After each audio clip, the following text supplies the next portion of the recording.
Hey guys, Reece here.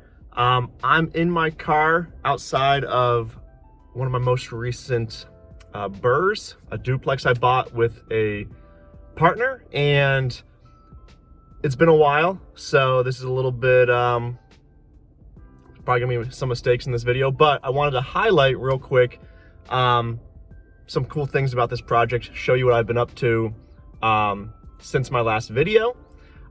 If you can't tell, I'm wearing TPI. I'm a little bit sweaty.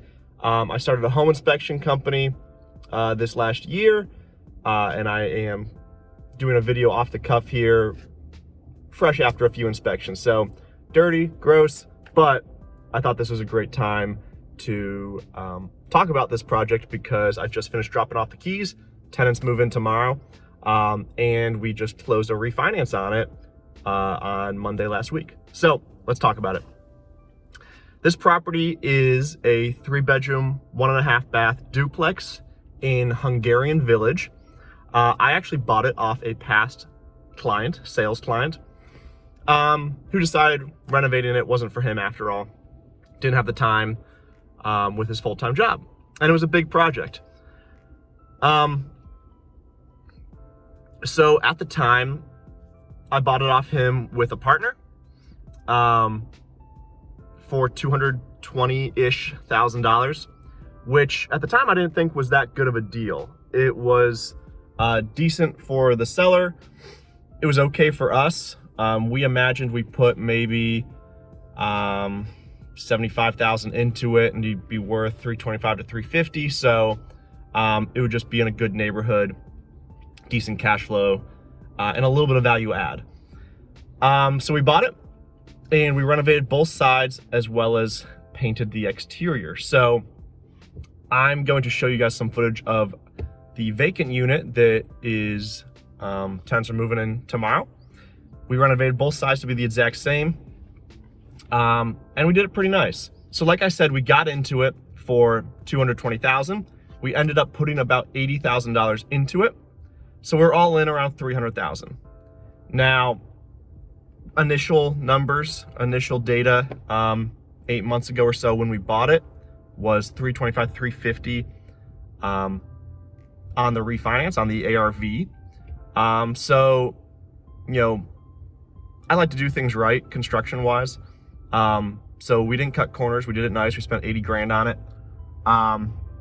We probably could have gotten in and out cosmetically for much cheaper, but when you get into it, I believe strongly in actually upgrading the things that are needed that are important. So we ended up getting into it with 2 new furnaces, new electric in one of the basements, new AC units.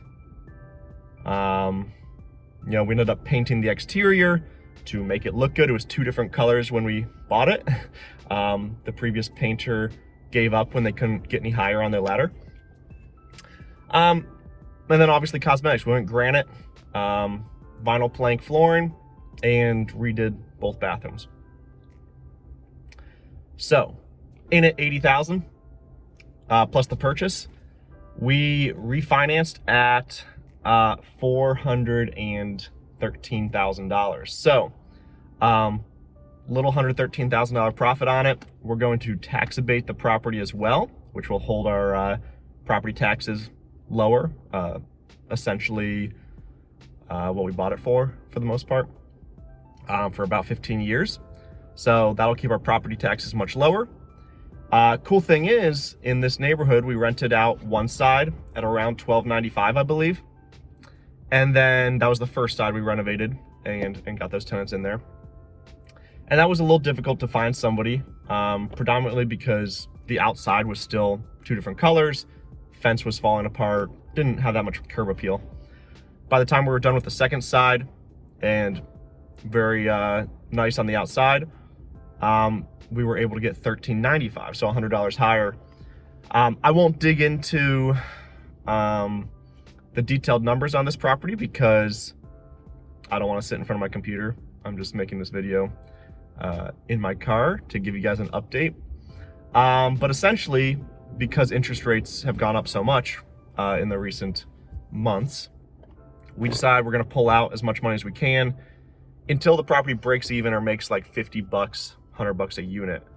And so we did 70% of 413,000, pulled out about $110,000 or something like that. And the property will probably break even, which for my investment strategy is okay.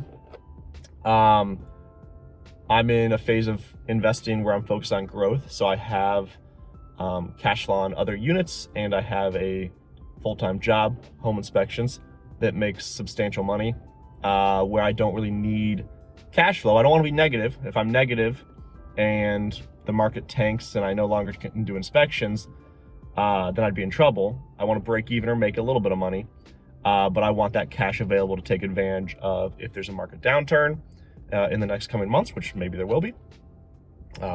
In the real estate market, I should say. We're already seeing it in other markets. But even if there isn't, I want that cash available to help continue to scale and grow my business as a real estate investor.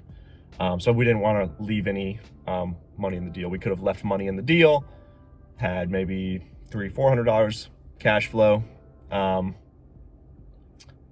would have been a little bit better on cash flow, but we'd be stuck with money in the deal. So we were in it 25% down on 220,000. So let's just say 55 grand, 60 grand for the purchase, and 75 grand for the rehab, 80 grand for the rehab. So we were in it, I'm not good at math. I used to be a computer engineer, but I'm not that good at math. 80 plus 60 is 140. So we're in at 140 cash, and we just pulled out 110. So we've got 30K stuck in the deal. It's not too bad for owning a $400,000 asset that, with inflation rates as they are, will probably continue to go up in value. So that's a little tidbit on my most recent project. Myself and a partner just bought a 6-unit, my first 5+ unit deal. I'll make a highlight video on that here shortly, and maybe another video talking about my new business, home inspections. So good to talk to you all again. I know it's been quite a while. I haven't actually looked at my YouTube page to see when my last upload was, but I appreciate you guys coming back and watching this video. And hopefully I have another one here for you at some point in the future. I will definitely not be making consistent videos, most likely anytime soon, but I will give you guys these update videos when I can. So thanks so much. Talk to you later.